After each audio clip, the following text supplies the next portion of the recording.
I have defeated 2 Pokemon games using just Miltank, and these challenges were some of the toughest I've had to do, with having to face some of the strongest trainers in the entire franchise of Pokemon, and even a trainer who was so tough it brought me everlasting nightmares and a small twitch whenever I hear his name. But after doing these challenges, I thought there was nothing really left to do for the base idea in terms of just how it challenges me or how I can play differently with Miltank, until I remembered the older games. These games were made so differently to how we play now. Like, there's no physical special split, there's so much more of a limited level up moveset for Miltank, and the only ability Miltank has to let it hit ghost type Pokemon does not exist. So that got me thinking with just how different this challenge could be with all these new things in play. As for the game I picked, I decided on Emerald because I've done enough challenges in Pokemon Fire Red and it's time to give Hoenn some love. I will of course be going through the game with the usual rules I play with, and with my new cow Milkshake at my side, it was time to take on Pokemon Emerald and try and beat it with just Miltank. And already I have a big issue to try and prepare for, in the form of Roxanne and her Rock-type Pokemon. Rock-types have high defensive stats, and unfortunately, I just don't have any super effective moves to use against them. If anything, I'm stuck with moves that Rock-type Pokemon resist, and are just not good moves at that.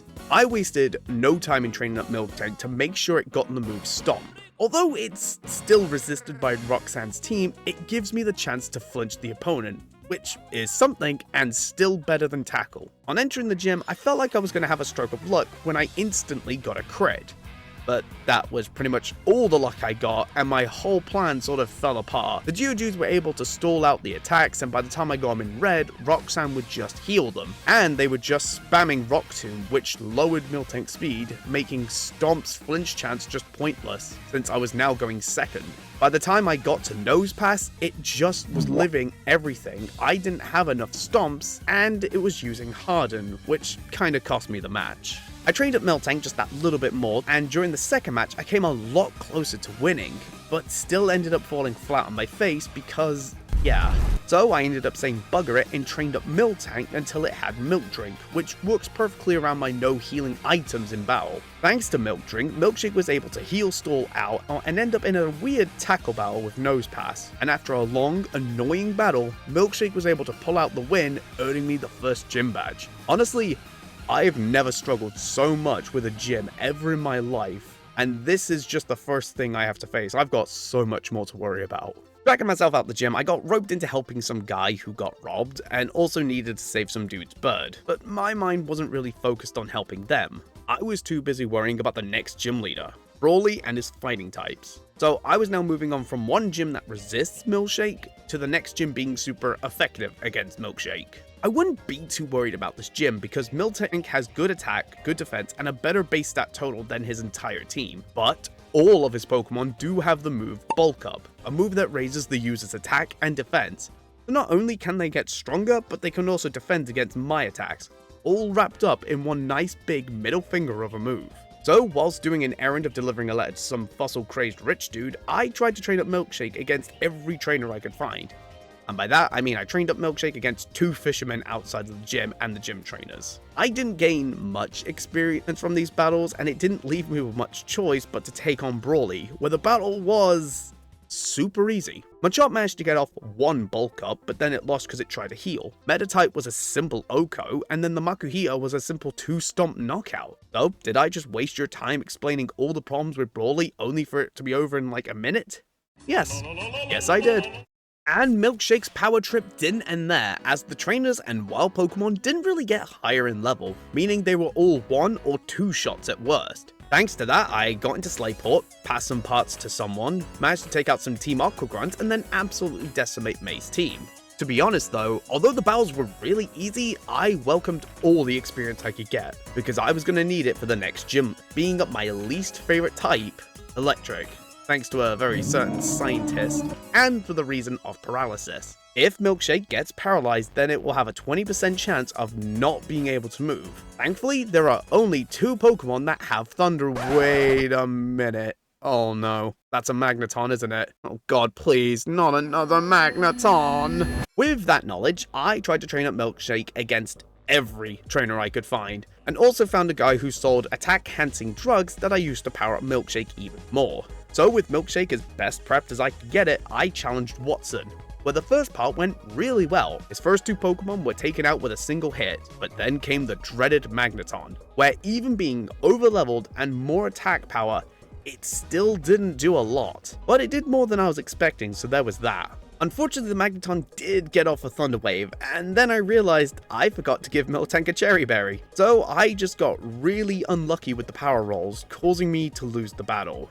In the rematch, I remembered this time to give Miltank the Cherry Berry, and thanks to that, and a lot better power rolls, and some milk drinking, I finally got over the Magneton, and then just one-shot his main Manectric.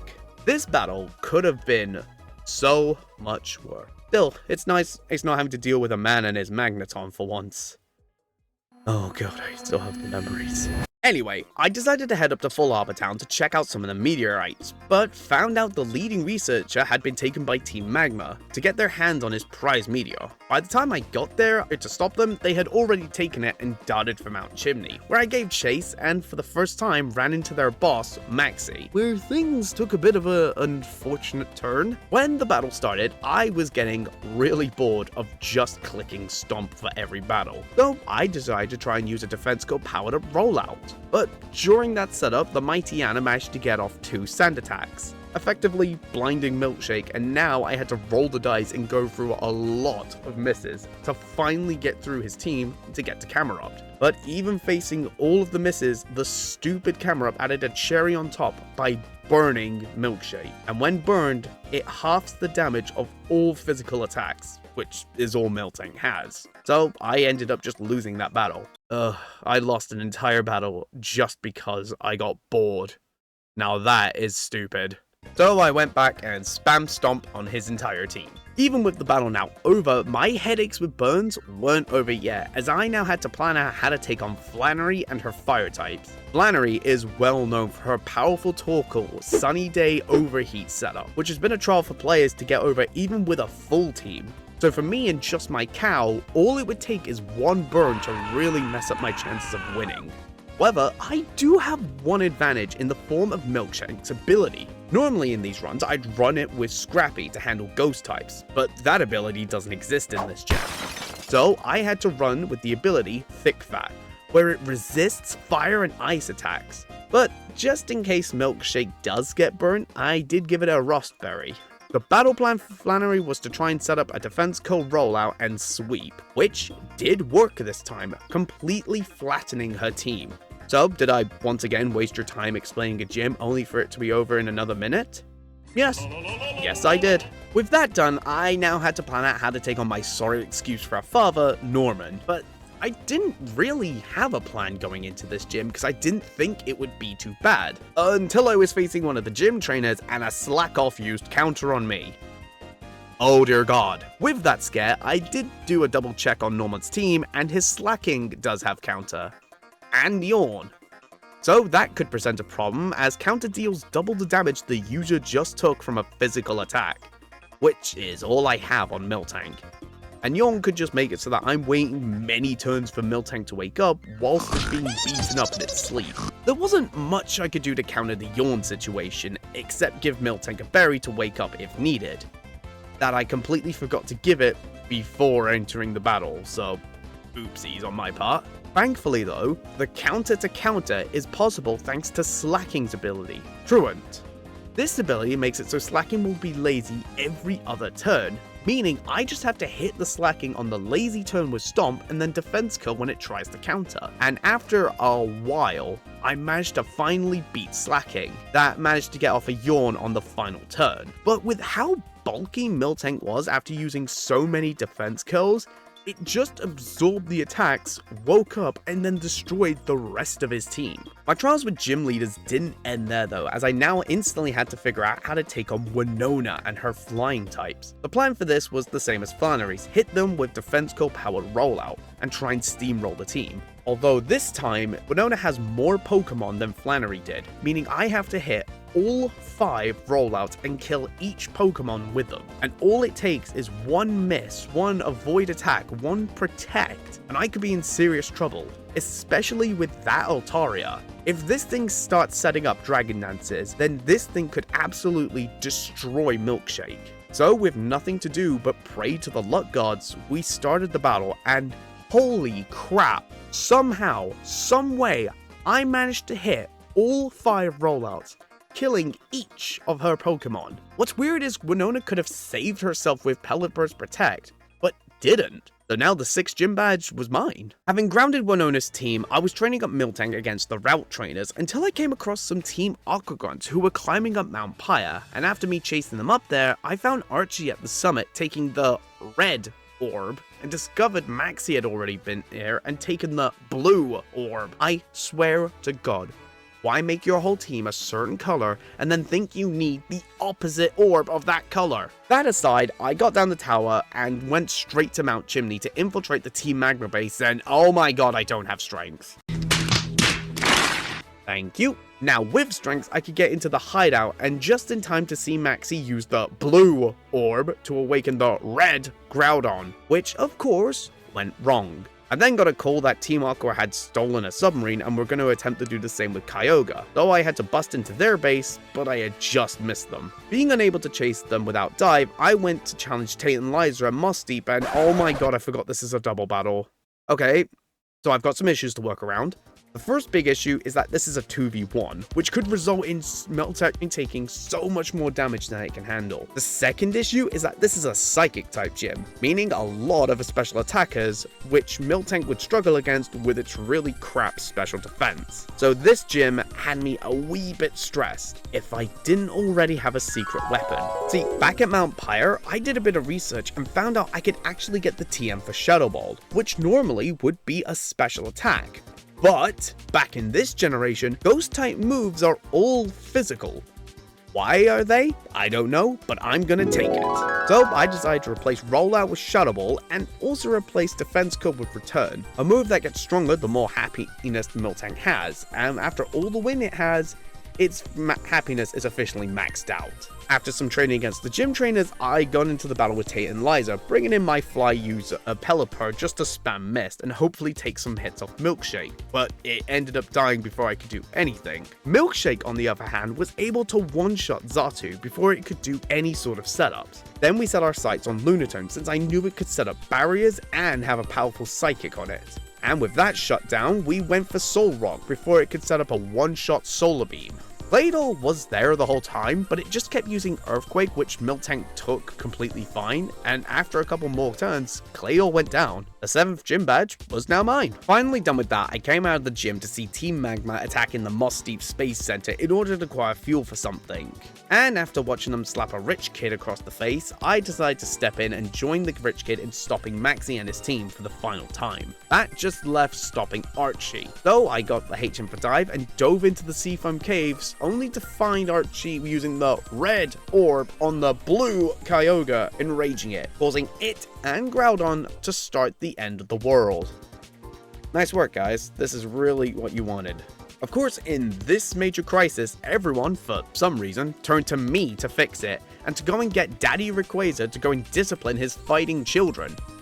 And nobody else could have done this? Wallace legit had the keys to the tower, why did I have to do this? Anyway, with the end of the world now sorted, I went back to collecting the final gym badge, where, funny enough, the last and strongest gym leader isn't any sort of challenge in terms of problems. One's Pokemon didn't give me any difficulties, except just not being one-turn kills. With all 8 gym badges now acquired, that just left me with the final hurdle of this run, taking on the Elite Four and the Champion, where I'm not gonna lie, this had me stressed out for a while. I mean, without Scrappy, I was gonna have a rough time taking on Phoebe and her ghost types, and the fact that half of them have the ability Pressure. Glacia had me a bit worried because most of her Pokemon were bulky tanks. Like, yeah, I got Thick Fat as some resistance, but all they have to do is just not hit an Ice type move. Drake was a puzzle for me, as his dragons just resist everything I've got.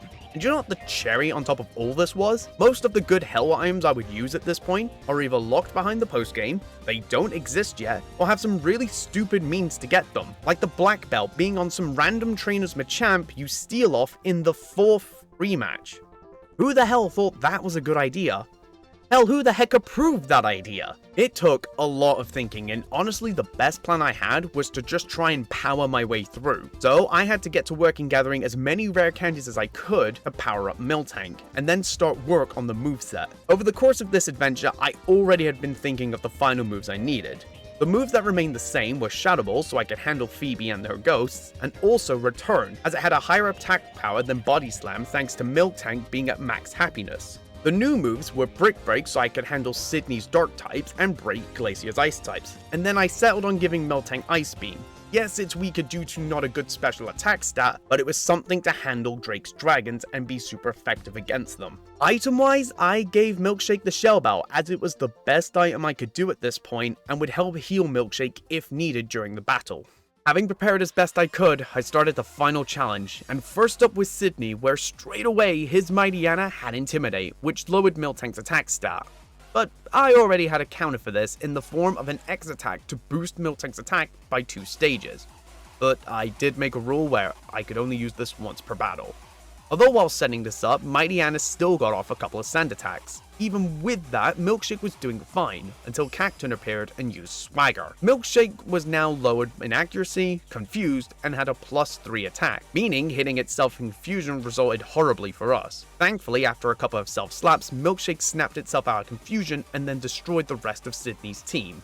Now I had to try and face Phoebe, where this battle had me the most stressed of the Elite Four, as only 2 of my moves could hit her Pokemon, and one of them was already not that good. And the fact that pressure was going to make me use my good move faster, I just had to hope this would be enough, and surprisingly, it was. Milkshake easily took down all the ghosts with Shadow Ball. Glacier was even easier, with all of her Pokemon just having spam-clicked Brick Break, and then Drake was taken down with simple Return and Ice Beams. This just left the champion, Wallace.